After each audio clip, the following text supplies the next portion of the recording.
So this is going to be a fun test ride. Going to take the Ural out.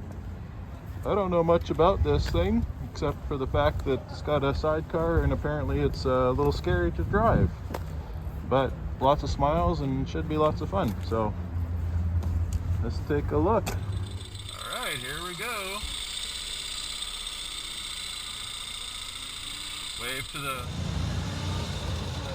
Oh, that right turn is weird.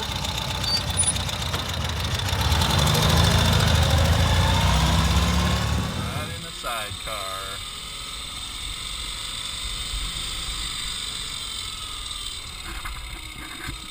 I have no idea what the acceleration is like on this thing, so I will take my time.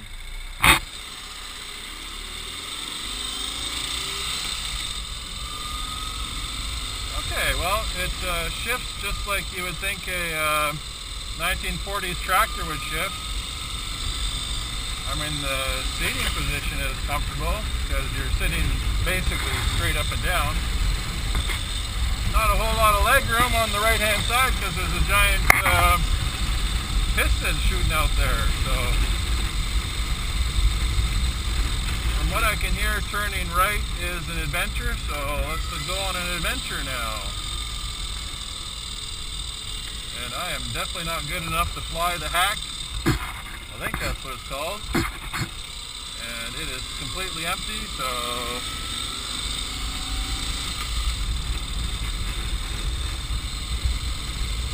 I mean, overall, this is fun! It's weird. I can tell we're not going to go anywhere too fast, but still lots of fun. Hopefully I didn't find neutral.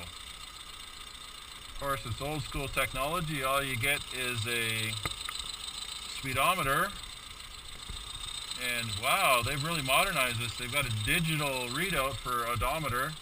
This bike has 88 kilometers on it, and so yeah, it's still new, it's still breaking in.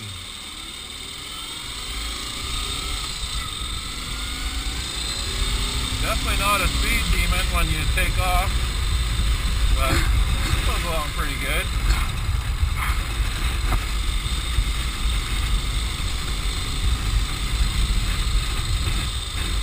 I mean, at this point I haven't adjusted much for anything, so the mirrors and all that or whatever. Pretty fun. One of the first things you notice when you ride this is you feel every part of the road because there's 3 contact patches. So I've ridden a Can-Am Spider and it's actually very similar to the Spider, the way it feels the road. And so you gotta pay attention. I mean, it still wants to go straight and all, but and of course you're not going to tip over, but it does give you a little bit of an upper body workout when you're riding around. So it's perfect on these backcountry roads where I'm barely doing the speed limit, so I'm not going to get myself into too much trouble. And it's got this weird heel shifter, which is kind of fun. I've never ridden a bike like that before. So it's going to get really windy here now, so I'll check in a little bit. So first gear on this thing is extremely low, so you're shifting a lot when you accelerate. But once you get it rolling, it's not bad. I mean, the transmission is really clunky, but it also lets you know I mean business and I'm in a gear. So it's pretty cool. And I've never been waved at before by random people who just give me a thumbs up and think this is the coolest thing on the road.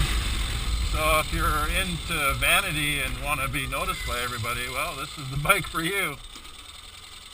The only downside to these bikes is that sticker price. I mean, it is expensive, and the only plus side I can see is, well, it's cool, and I don't have to put my foot down when I come to a stop. I can just sit here. However, my right leg is going to get seized up, because you can see I'm beyond a 90-degree angle, and I can't put that foot anywhere else. So the only good thing about this one is it's got a really long bench seat, so I can slide back and forth a little bit. And yeah, so it's got that going for it. It's got this really weird, probably an aftermarket windscreen, or maybe this is stock, but it's kind of goofy looking, and I don't know if I like it. It's doing the trick. I'm not really going fast, so it doesn't really matter what about the wind.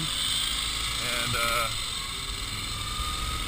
got all the bells and whistles, including some extra lights on the sidecar, all the rack and everything. Probably one of the coolest parts about these is that you actually carry a spare tire with you. So I guess that would come in handy if you had a flat somewhere.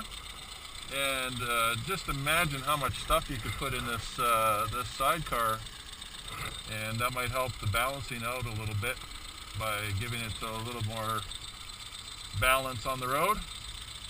So, and thanks for watching. Never give up since 1941. Thanks, Ural. Don't forget to like and subscribe.